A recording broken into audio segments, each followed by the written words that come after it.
Bueno, como saben, en la escuela dominical estamos estudiando sobre el bautismo, ya que algunos hermanos tienen la intención de bautizarse. Aquellos que no tengan manifiesta la intención de bautizarse, pues muy probablemente al final del curso puedan llegar a tomar también una decisión. Pero recordemos que el bautismo es un acto libre, voluntario y consciente. Cosas que debemos recordar sobre el bautismo, sobre las cuales meditamos hace 8 días, son las siguientes. Primero, que la palabra bautismo es una palabra griega que significa literalmente ser inmerso o ser sumergido, en este caso en agua, pero también tiene una implicación de lavamiento, de purificación. No que el bautismo lave los pecados o purifique nuestro espíritu, porque hicimos mucho énfasis en que el bautismo solo es un símbolo, ¿se entiende? El bautismo solo es un testimonio de nuestra fe. Lo que sí nos puede limpiar de pecado, lo que sí nos puede purificar el alma, es el sacrificio de nuestro Señor Jesucristo. Y cuando un hombre o una mujer colocan su fe en Jesucristo, ya son salvos, ya son limpios delante de Dios y ya son miembros de la familia de Dios. Pero la iglesia o la familia de Dios no los puede recibir plenamente como miembros mientras ellos no den testimonio de su fe, no den testimonio de su experiencia con Cristo a través del bautismo. Por eso el bautismo es importante, porque es la iniciación visible de algo invisible que ocurrió en el corazón. ¿Se entiende? Así que, en términos generales, el bautismo es una confesión de fe. Por eso en el libro de los Hechos vemos a los primeros cristianos mandándole a los demás: bautícense en el nombre de Jesús, lo cual significaba bautícense invocando el nombre de Jesús. Algo muy similar a lo que tenemos en Hechos 8, cuando el eunuco dijo: aquí hay agua, ¿qué impide que yo sea bautizado? Le dijo Felipe: si crees de todo corazón, bien puedes. Y dijo: creo que Jesús es el Cristo, el Hijo de Dios. Vean que no solamente se bautizó, no solamente entró al agua, sino que previo a su bautismo, él públicamente confesó ante Felipe y ante toda la gente que lo acompañaba en su carroza que Jesús de Nazaret, el hijo del carpintero, era su Cristo, el Hijo de Dios. Y entonces lo bautizó y evidentemente él ya era visiblemente reconocido un Hijo de Dios. Pero entendamos otra vez, el bautismo solo es un símbolo, un testimonio, no es un compromiso como tal, porque el compromiso con Cristo se hace cuando creemos en Él.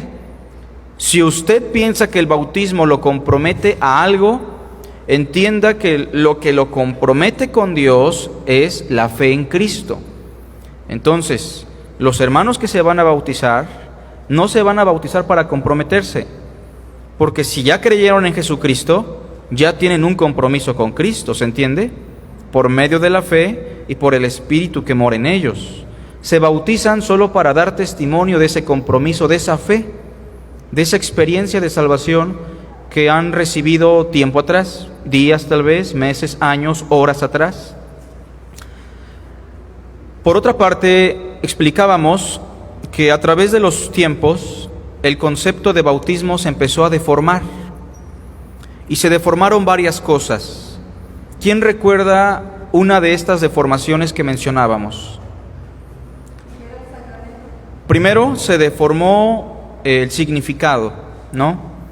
Hemos enfatizado que el bautismo es un testimonio, un símbolo de nuestra fe en la muerte, sepultura y resurrección de Cristo, pero con los años el cristianismo, sobre todo la Iglesia Católica Romana y las iglesias reformadas o protestantes del siglo XVI, empezaron a interpretar el bautismo como un sacramento, Sacramento, literalmente, es la idea de hacer un trueque con los dioses.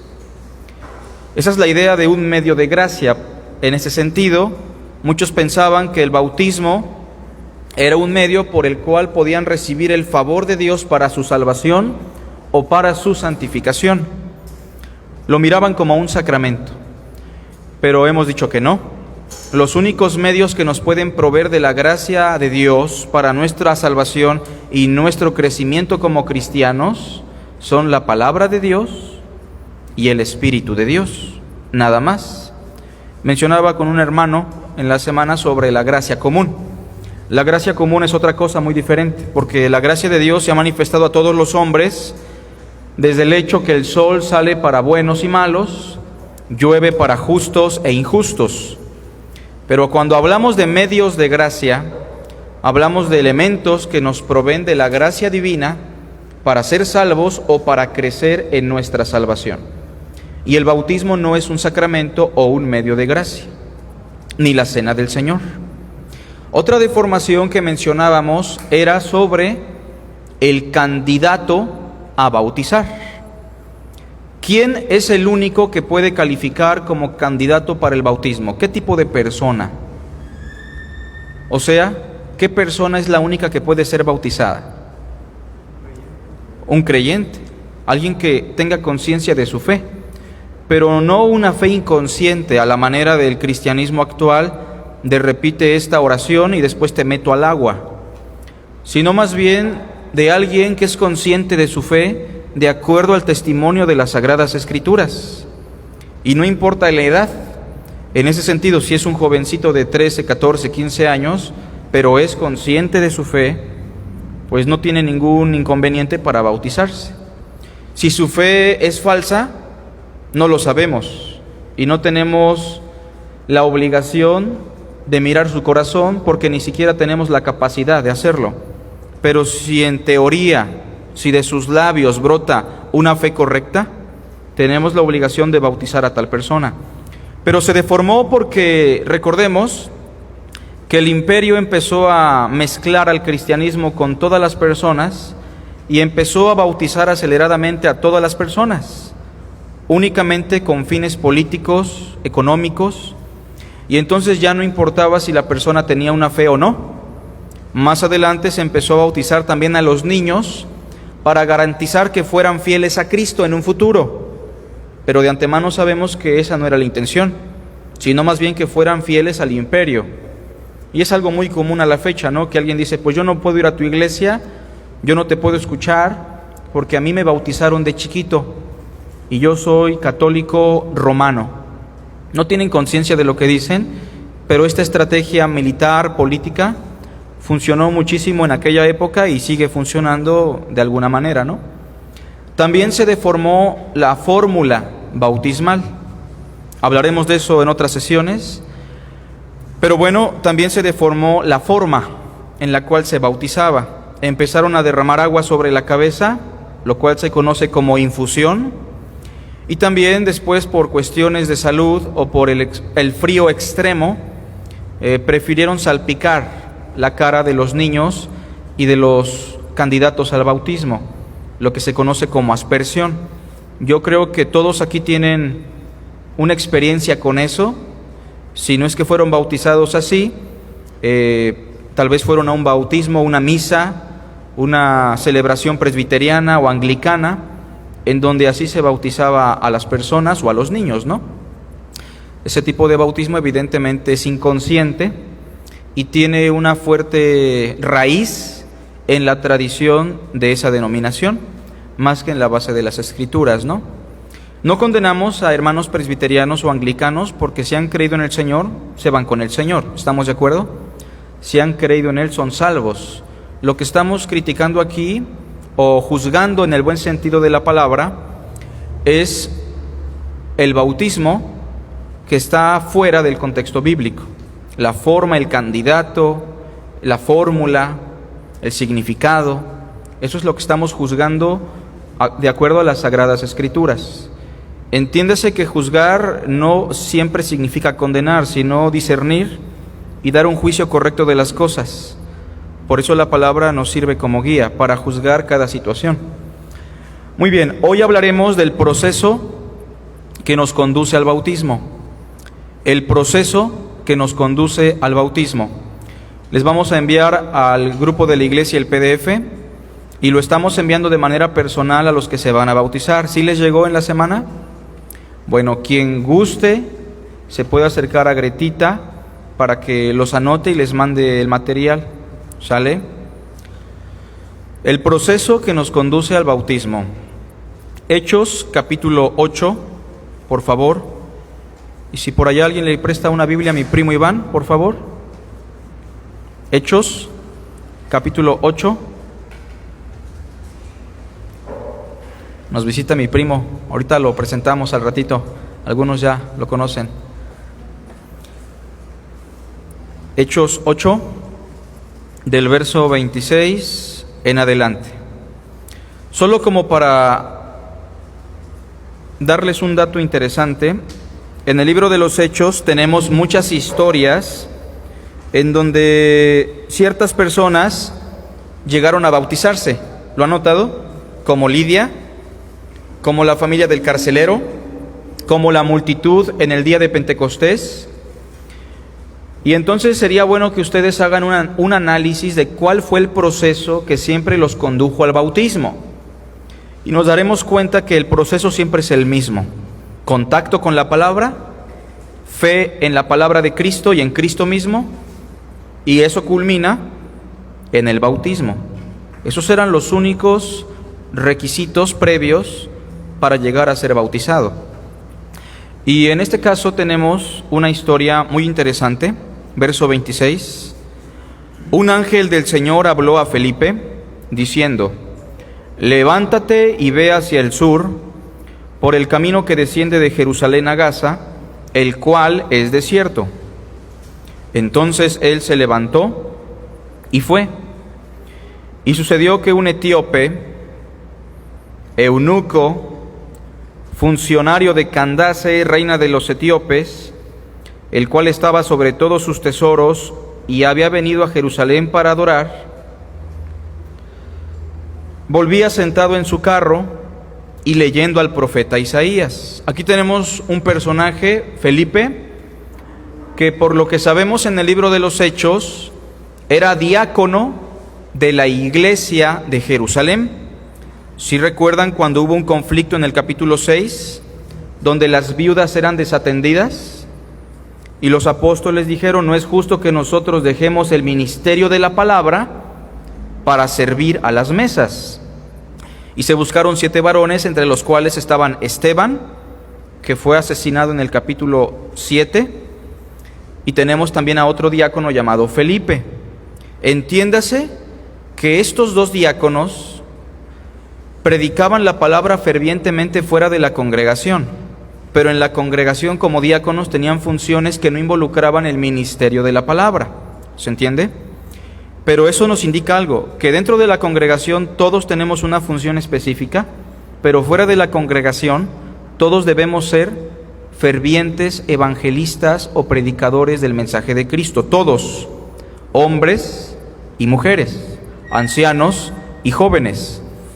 Y entonces él desciende de Jerusalén a Gaza por un camino que es desierto, y se le aparece o se encuentra con un hombre que se califica como un etíope.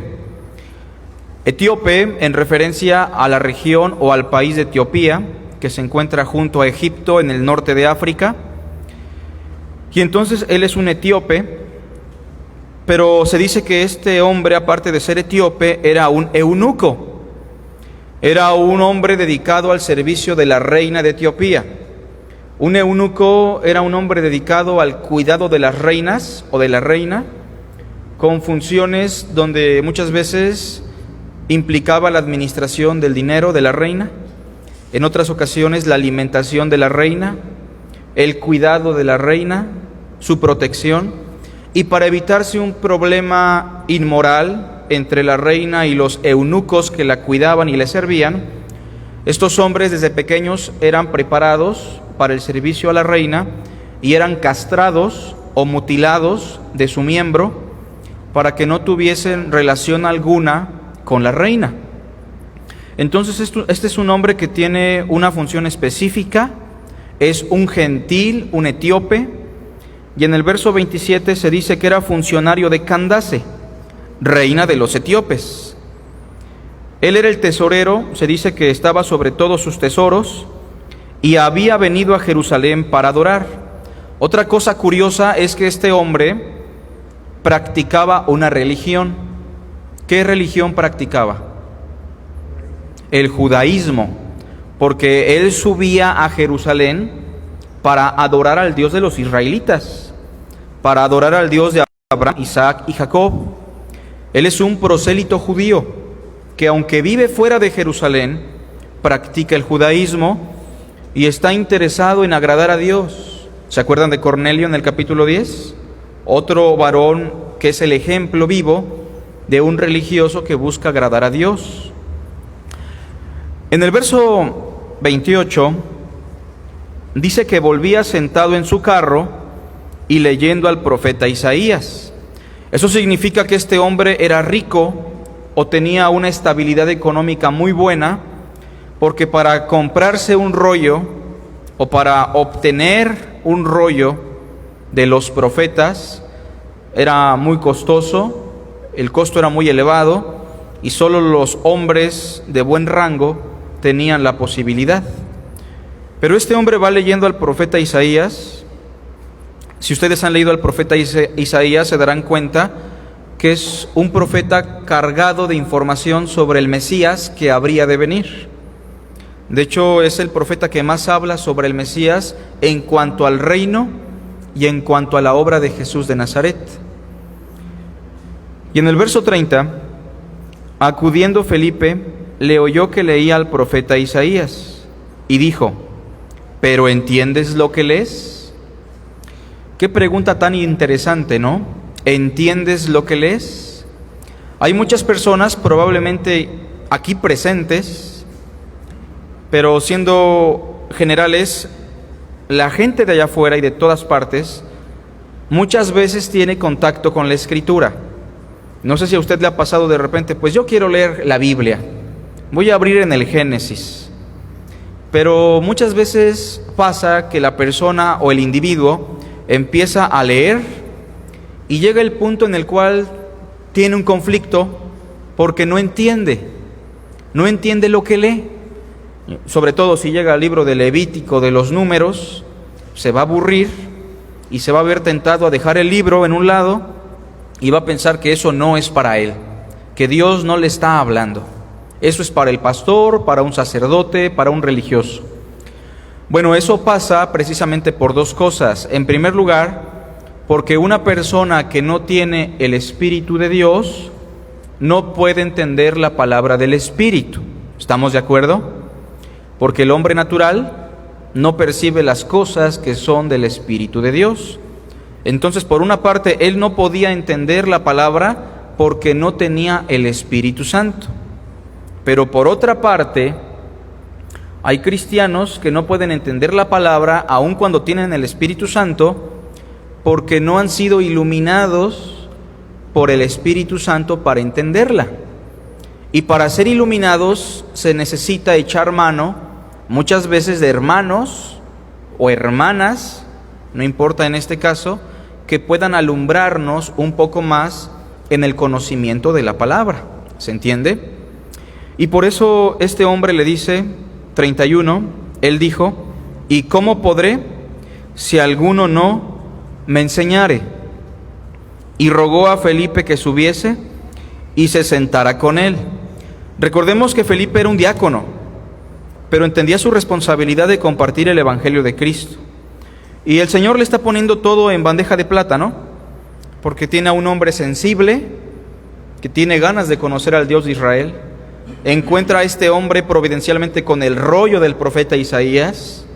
Providencialmente, también se nos dice que iba leyendo un fragmento altamente cristológico, un fragmento profundo en cuanto al Evangelio del Señor. Verso 32.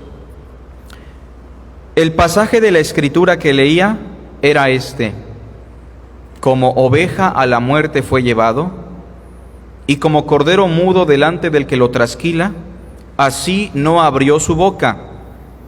En su humillación no se le hizo justicia, mas su generación, ¿quién la contará? Porque fue quitada de la tierra su vida. El proceso que nos conduce al bautismo. Número 1, anotamos, los que estén anotando. En primer lugar, tener contacto profundo con la palabra de Cristo. Tener un contacto profundo con la palabra de Cristo. Miren, hermanos, lo que estoy diciendo es no solamente tener contacto con la palabra de Cristo, sino tener contacto profundo con la palabra de Cristo. ¿Se entiende eso? Es necesario que si usted va a llegar a la fe o se va a bautizar, previamente tenga un contacto profundo, analítico, con las Sagradas Escrituras, especialmente con la palabra de Cristo. Noten que este hombre va leyendo una porción de Isaías, pero Felipe va a responderle una pregunta que surge en el verso 34. Respondiendo el eunuco dijo a Felipe: te ruego que me digas, ¿de quién dice el profeta esto? ¿De sí mismo o de algún otro? ¿Se requiere interpretación? ¿Sí o no? ¿Se requiere analizar la gramática de este pasaje? ¿Sí o no? ¿Se requiere analizar el contexto? ¿Se requiere analizar todo el libro de Isaías? ¿Se requiere un análisis para poder afirmar que este pasaje habla de Cristo Jesús? ¿Estamos de acuerdo? Entonces no pierdan Hechos 8, pero vamos a buscar Isaías 53.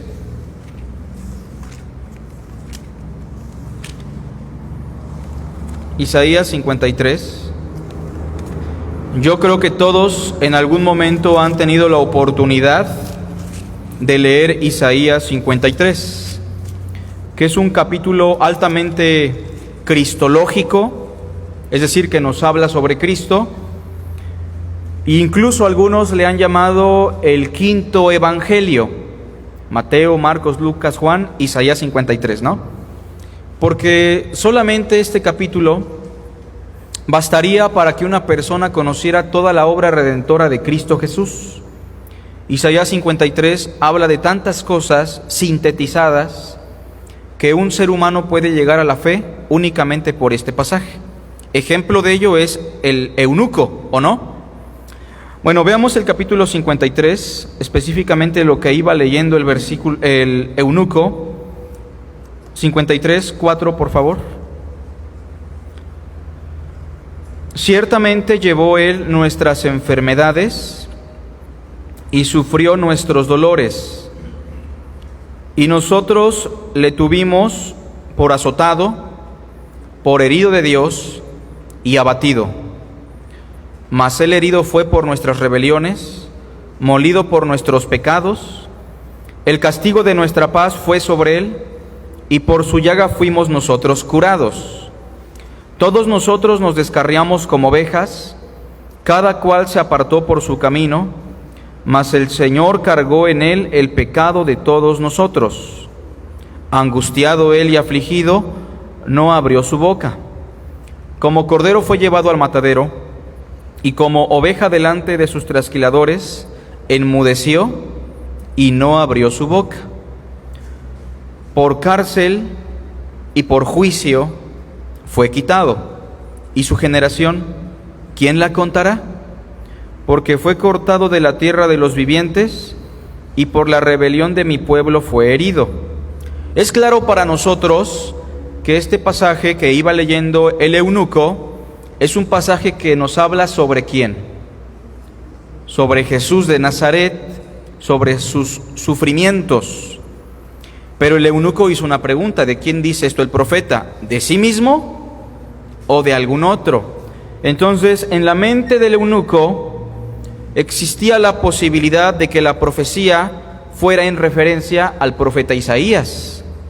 Claro está, por lo que explica Felipe, que no era Isaías.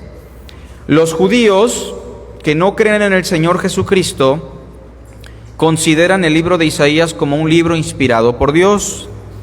Y el capítulo 53 muchas veces se salta en la sinagoga a la fecha o se explica de una manera diferente. Por ejemplo, en Isaías, el siervo sufriente muchas veces es una referencia al pueblo judío.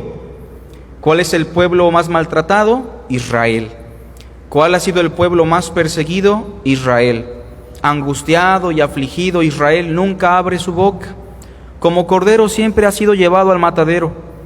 ¿Se entiende la coherencia? Los rabinos lo han interpretado de esta manera. Sin embargo, aunque esto pudiera parecer coherente, noten que en el versículo 8 al final dice que este siervo que sufre por la rebelión de mi pueblo fue herido. ¿Puede ser el pueblo israelita? No, porque el pueblo israelita en esta profecía es el motivo del sufrimiento del siervo. Este siervo no es el pueblo, sino el Mesías. También hay una profecía en Jeremías que menciona a Jeremías como un cordero que va al matadero, pero evidentemente no se refiere tampoco a Jeremías. Por el Nuevo Testamento sabemos que se refiere a Jesús de Nazaret. Pero noten el versículo 8, por ejemplo.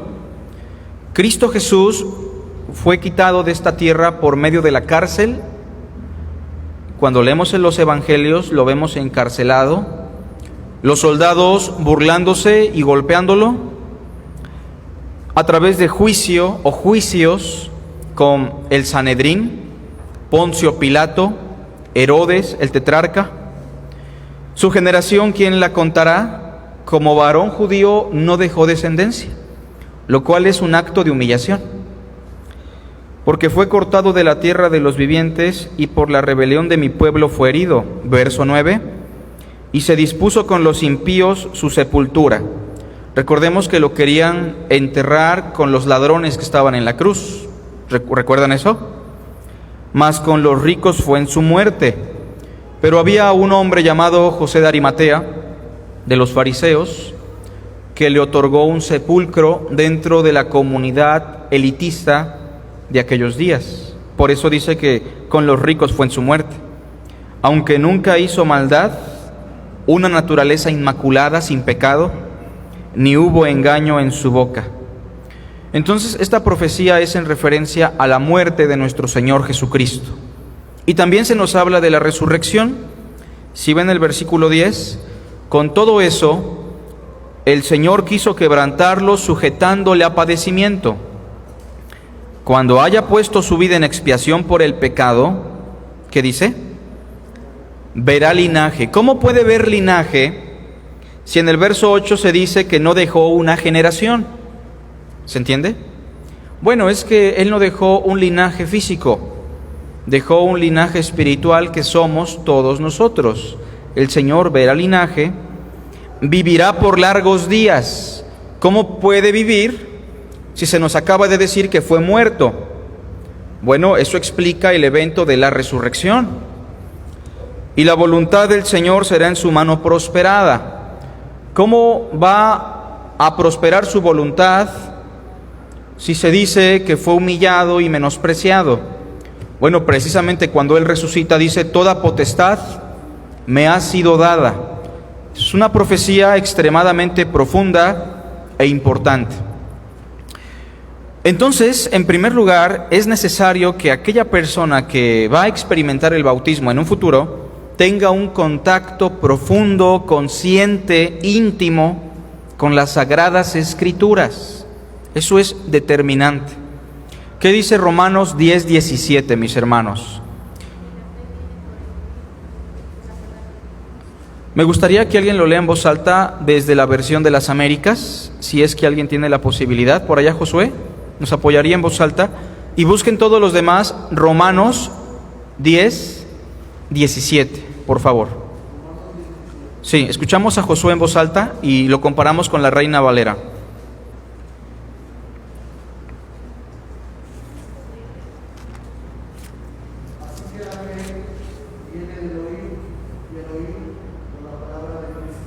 ¿Qué diferencia notan con lo que acaba de leer nuestro hermano y su traducción? ¿Alguien notó una diferencia? La Reina Valera dice en Romanos 10:17, porque la fe viene o se origina por el oír, y el oír de la palabra de Dios. Pero el texto que leyó nuestro hermano dice, así que la fe es por el oír, y el oír la palabra de Cristo. ¿Cambia? Sí cambia, porque precisamente el texto griego dice Christou, de Cristo, no de Dios. No que Cristo no sea Dios, pero hay que ser muy enfáticos. Ahí entre paréntesis, en su primer punto pongan el Evangelio de Cristo. Si yo les leo el libro de Esther, ¿lo han leído alguna vez? Ustedes pueden entender a partir de ese libro la muerte, sepultura, resurrección, reino del Cristo. Seamos sinceros, ¿podemos entender eso partiendo de Esther? No. No digo que no existan manifestaciones del Mesías en ese libro, pero no vamos a encontrar claramente ahí al Mesías como si vamos al Evangelio de Juan. ¿Estamos de acuerdo con eso?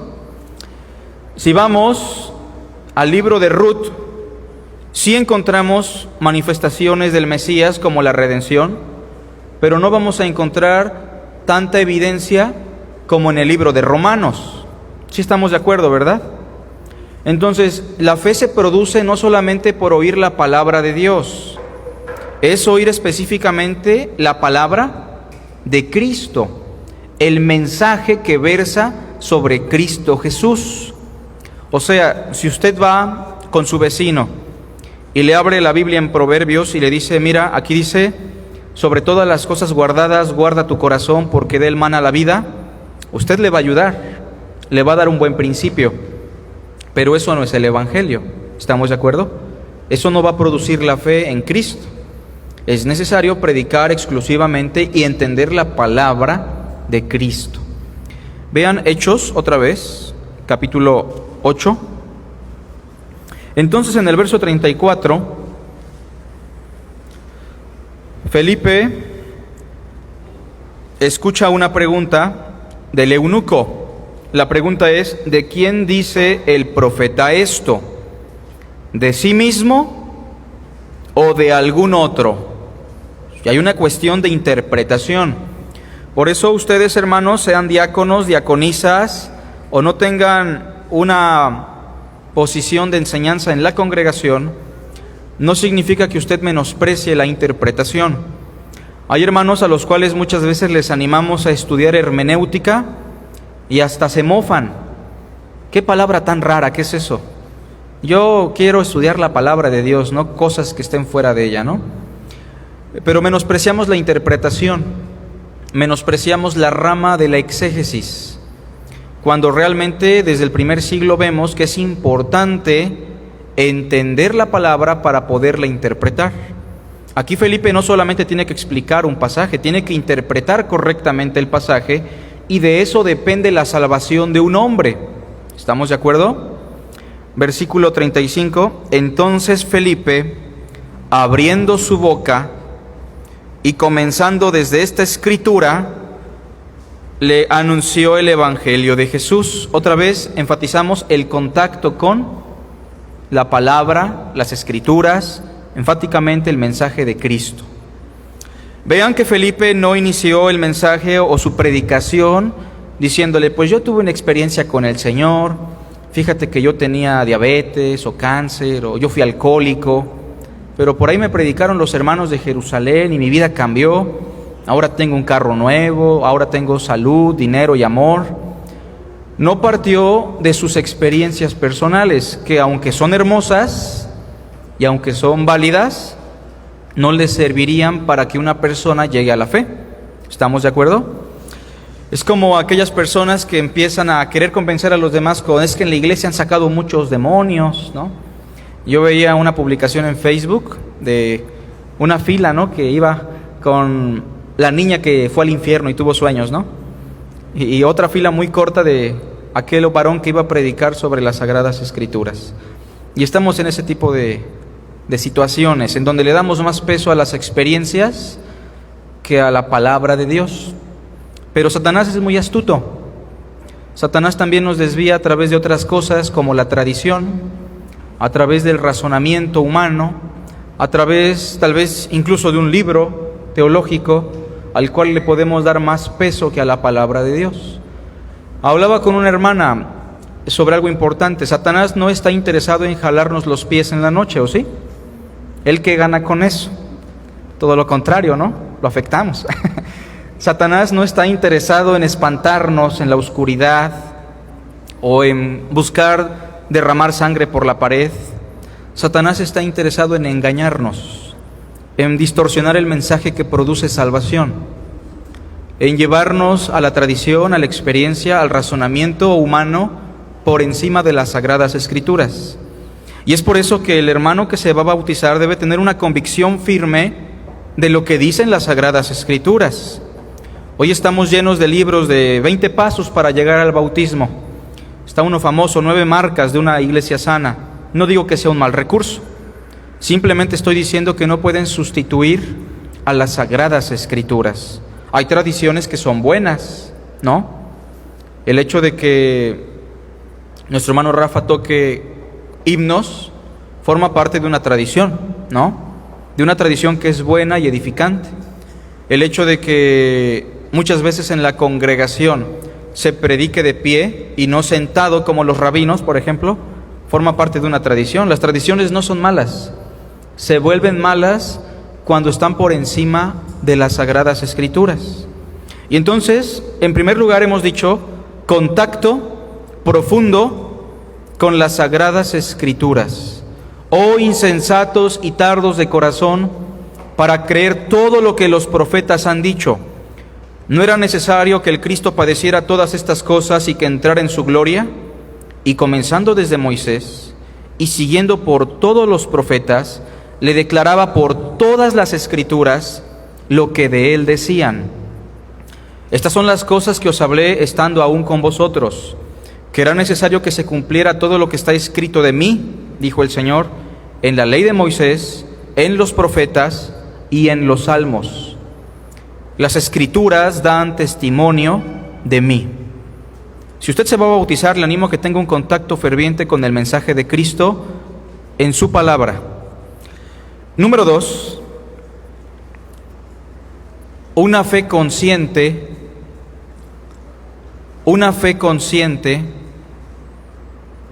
de la enseñanza, de la obra y de la persona de Cristo.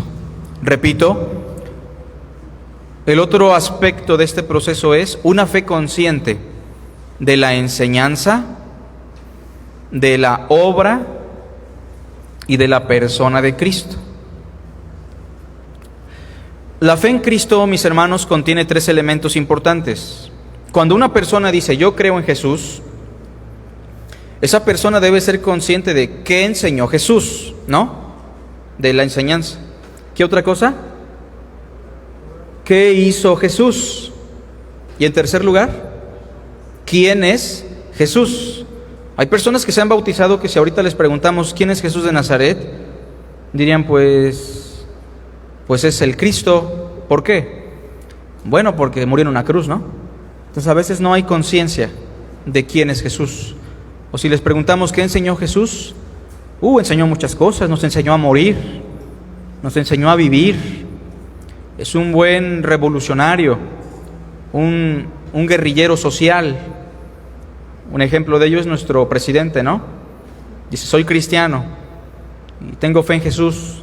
Fue el luchador social más importante. Una perspectiva errada de quién es Jesús, con todo respeto, ¿no? Y oremos por el presidente, ¿verdad? Sobre todo por los que ahorita están en tela de juicio. Pero el asunto es que la fe debe ser consciente en la enseñanza de Cristo, la obra de Cristo y la persona de Cristo. Si ustedes permanecen en mis palabras, ¿qué dijo? Serán verdaderamente mis discípulos. Es necesario que el Hijo del Hombre sea entregado de los ancianos a los gentiles y resucite al tercer día. Su obra. ¿Quién dicen los hombres que es el Hijo del Hombre? ¿Se acuerdan? Pedro dijo, tú eres el Cristo. Ese es el énfasis de los evangelios, su enseñanza, su obra y su persona. Entonces, se acaba la prédica de Felipe en el verso 35, que dice que abrió su boca y comenzó desde la Escritura. Comenzó desde la Escritura. Eso es muy importante. Tenemos la tendencia a querer evangelizar a través de un blog, o a través de WhatsApp, o a través de un medio como el que tenemos ahorita, y no está mal, pero Dios sí quiere que tengamos contacto con el individuo. Dios sí quiere que presentemos nuestros miembros, que podamos usar nuestra boca. Pero también noten que comenzó desde la Escritura. Él era inductivo en su predicación. Es lamentable, yo platicaba con un pastor amigo mío hace unos años, me decía: hermano, estoy predicando tal libro los domingos. Digo: ¿cuál libro, hermano? Yo pensaba que era un libro de la Biblia, tal libro de tal autor. Domingo a domingo lo estamos predicando. Yo con todo respeto le dije: hermano, eso no es predicación bíblica. No dudo que el Señor no les pueda bendecir a través de algunos principios, pero tenemos que predicar partiendo de las Sagradas Escrituras. Y la fe así va a ser sólida. Así la fe va a tener un fundamento correcto.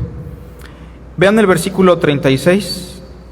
Y yendo por el camino, o sea, se intuye que la predicación duró un buen tramo, ¿no? La enseñanza de Felipe. Probablemente le predicó sobre más cosas, sobre la gran comisión, sobre el bautismo. Y yendo por el camino llegaron a cierta agua.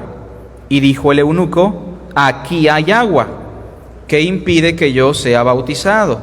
O sea, sí quiero que noten cómo él ya tenía información sobre el bautismo. ¿Cómo lo sabía? Por lo que acabamos de decir, probablemente la charla se extendió a otros niveles de enseñanza, tanto que le habló del bautismo, ¿no?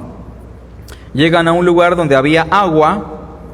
Si hubiese sido la aspersión o la infusión, le hubiera dicho: aquí en la jícara traigo un poquito, si quieres de una vez para no perder tiempo, échamela y seguimos nuestro rumbo, ¿no? Pero dijo: aquí hay agua. Probablemente era un oasis, o probablemente llegaron a una región donde había estanques que eran muy comunes por aquella región, y le dijo: ¿qué impide que yo sea bautizado? 37. Felipe dijo: si crees de todo corazón, bien puedes. Entre paréntesis podríamos añadir: una fe nacida del corazón. Una fe nacida del corazón. Pero el requisito es ese: si crees de todo corazón, bien puedes. Una fe consciente, ¿no? Una fe real. Una fe que tiene base bíblica. O sea, este eunuco podía llegar sin problema a su zona, a su país, y decirles: yo creo en Jesús de Nazaret porque el capítulo 53 de Isaías dice esto, esto y esto. Y hubo un varón que cumplió esas profecías hace unos años, siendo clavado en la cruz y resucitado al tercer día. Su fe era consciente. ¿Se entiende? Y dijo en el versículo 37, y respondiendo dijo: creo que Jesús, el Cristo, o Jesucristo, que es la contracción, es el Hijo de Dios. Creo que Jesucristo es el Hijo de Dios. ¿Quién se acuerda de la confesión de Pedro? Cuando Cristo les dice: ¿y vosotros quién decís que soy yo? ¿Quién se acuerda? ¿Qué dijo Pedro? Tú eres el Cristo, el Hijo del Dios viviente. ¿Quién se acuerda de lo que dijo Marta cuando el Señor le dijo: yo soy la resurrección y la vida? ¿Crees esto? ¿Qué dijo ella? Sí, Señor. Yo he creído que tú eres el Cristo, el Hijo de Dios, que has venido al mundo. Y esa misma confesión de fe la encontramos por todo el Nuevo Testamento. Un bautismo, un espíritu, una misma fe. Hay un himno que se llama La misma fe, el mismo amor, el mismo espíritu que nos unió. Y es que aunque seamos diferentes, hombres, mujeres, chaparritos, altos, güeros, negritos, si hemos de llegar a la fe en Cristo, tiene que ser la misma fe. De eso hablaremos dentro de 8 días, pero vean cómo él se bautiza no solamente ahí paradito y el pastor lo agarra y lo mete a la tina o al agua. Él confiesa su fe públicamente.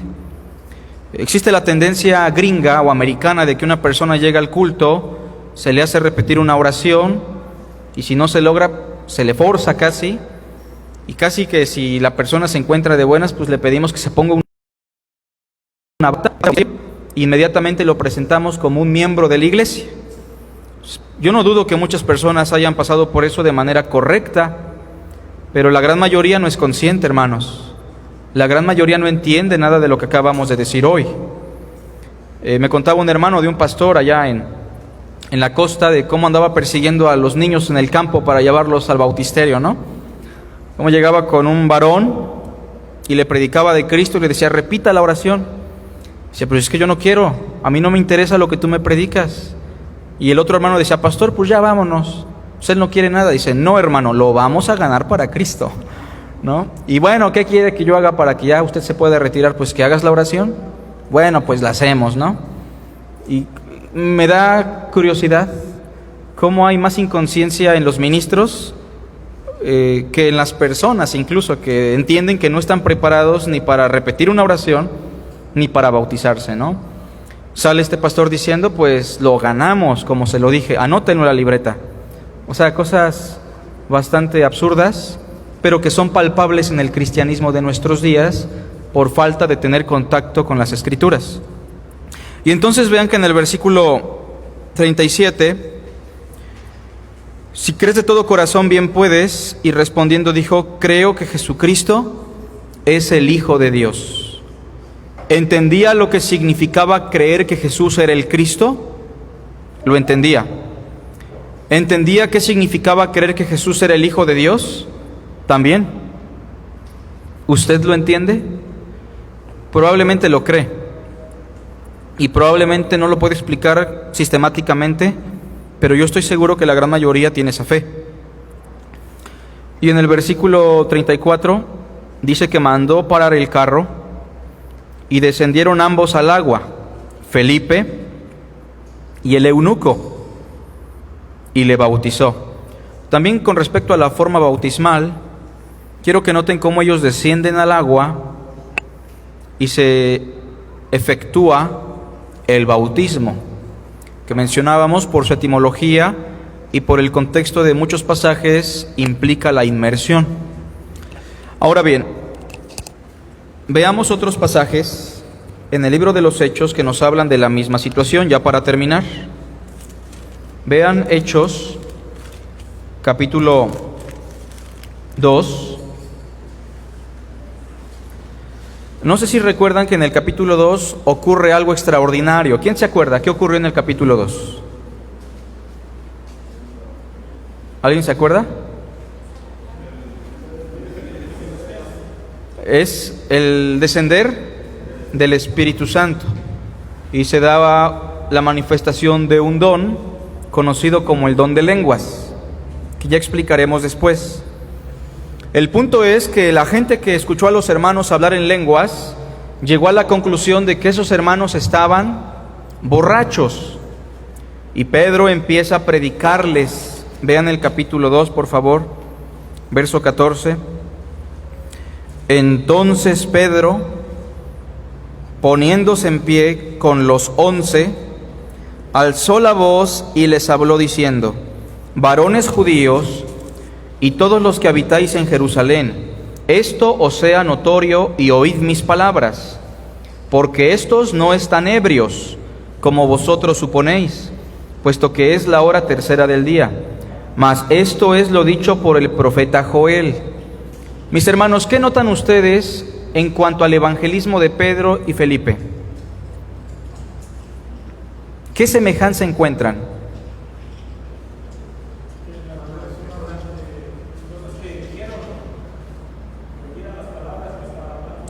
Ok, hay algo más.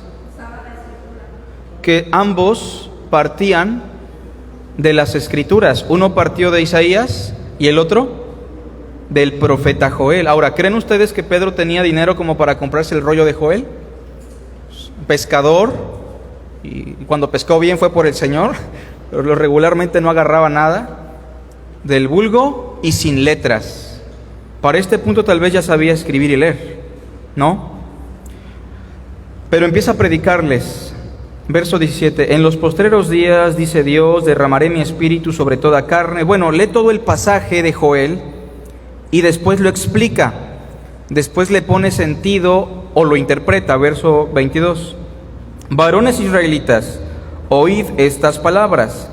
Jesús Nazareno, varón aprobado por Dios entre vosotros, con las maravillas, prodigios y señales que Dios hizo entre vosotros por medio de él, como vosotros mismos sabéis. Y bueno, le da toda una explicación de principio a fin de quién es Jesús y de qué hizo Jesús. ¿Se entiende? Termina el sermón, versículo 36. Sepa pues ciertísimamente toda la casa de Israel que a este Jesús a quien vosotros crucificasteis, Dios le ha hecho Señor y Cristo. Al oír esto, se compungieron de corazón. Compungir es la figura de una flecha que atraviesa el corazón. Se dolieron, se sintieron afligidos y dijeron a Pedro y a otros apóstoles: varones hermanos, ¿qué haremos? ¿Tenían interés en salvarse? ¿Ya había trabajado el Espíritu Santo? ¿Sí o no? Vemos que sí. Les dijo: arrepiéntanse y bautícese cada uno de vosotros, voy a hacer una paráfrasis, invocando el nombre de Jesús. Hago esta paráfrasis no arbitrariamente, sino porque en el libro de los Hechos se explica lo que significa ser bautizado en el nombre de Jesús. Significa que la persona que se va a bautizar tiene que confesar el nombre de Cristo como una evidencia pública de su fe. Y dice: y recibiréis el don del Espíritu Santo. Obviamente el Espíritu Santo no viene por medio del bautismo, sino por la fe en Cristo. Ya lo explicaremos más adelante. Versículo 41, por favor. Así que los que recibieron su palabra, o sea, se entiende que creyeron, ¿no? Recibir la palabra significa creer la palabra. Pero ¿qué palabra fue la que predicó Pedro? ¿Fue cualquier palabra de Dios o fue la palabra de Cristo? Fue la palabra de Cristo. Así que los que recibieron su palabra fueron bautizados y se añadieron aquel día como 3,000 personas. Ya ingresaron a la membresía de la iglesia de Jerusalén. Pregunta para concluir: ¿qué los salvó? ¿El bautismo o creer en la palabra de Cristo? ¿Qué los lavó de sus pecados? La fe. ¿Qué los justificó? La fe. ¿Qué les otorgó el Espíritu de Dios? La fe. Pero ¿cómo manifestaron que realmente habían experimentado todo eso? Por medio del bautismo. Ahora, quiero que notemos, mis hermanos, que en aquellos días era más sencillo bautizarse de inmediato, porque la gente que recibía el mensaje estaba contextualizada con el evento, sí o no. Tenía un poco de conocimiento sobre el judaísmo, sobre la doctrina, sobre algunos pasajes, pero han pasado 2000 años, estamos en otro punto geográfico, en otra cultura, a través de muchas distorsiones, y por eso se hace necesario un curso necesario para tener una conciencia plena de lo que vamos a hacer. También en aquellos días bautizarse frente a todos los judíos y la comunidad cristiana implicaba pues algo de la sinagoga. Mi familia que no se ha convertido me va a dar por muerto, me van a tomar como un hereje, un blasfemo, y corro el riesgo de que me maten, ¿no? Bautizarse en aquellos días era aún más complejo que hoy día. Entonces no interprete usted el bautismo como un compromiso, sino como un símbolo del compromiso que ya hizo con Cristo por medio de la fe. No interprete usted el bautismo como la graduación de un cristiano. Hay hermanos que vienen a la iglesia por años y les preguntaba: ¿y se va a bautizar, hermano? ¿Usted ya creyó en el Señor? Sí, yo ya creí en Jesucristo. Bueno, ¿y por qué no se bautiza? Es que no me siento preparado. Bueno, ¿preparado para qué? Es que tengo muchas cosas que debo cambiar en mi vida. Bueno, pero es que la Biblia no dice que usted cambie y después se bautice. El requisito es la fe. Lo que deba cambiar, cámbielo después. ¿Se entiende? Eche mano de las herramientas que hay en el reino de Dios, pero el único requisito es la fe. Ya interpretan el bautismo algunas personas como la graduación, ¿no? Pues en ese sentido hay muchos que nunca nos bautizaríamos porque tenemos muchas fallas. El bautismo entonces solamente es una ordenanza de Cristo que manifiesta nuestra fe. Pero sí es verdad que en muchas iglesias se ponen ese tipo de requisitos, ¿no? Y tal vez nosotros teníamos esa misma idea, de que pues sí hay que bautizar al hermano tal o la hermana, pero primero que se casen, ¿no? Primero que vayan al civil, que se casen. O primero que el hermano ya tenga un carácter más piadoso, o que lleguen temprano a la iglesia, si no, no los bautizamos. O los ponemos 3 años a prueba y ya después vemos. Vamos a dar como 40 libros para que los respondan y nos los entregan. Y si pasan, pues ya los bautizamos. Suena absurdo, pero forma parte de lo que se nos ha enseñado. Entonces, hermanos, ¿cuál es el proceso que nos conduce al bautismo? Contacto profundo con la palabra de Cristo y una fe en Jesús de Nazaret. Y si una persona tiene esos requisitos, se puede bautizar.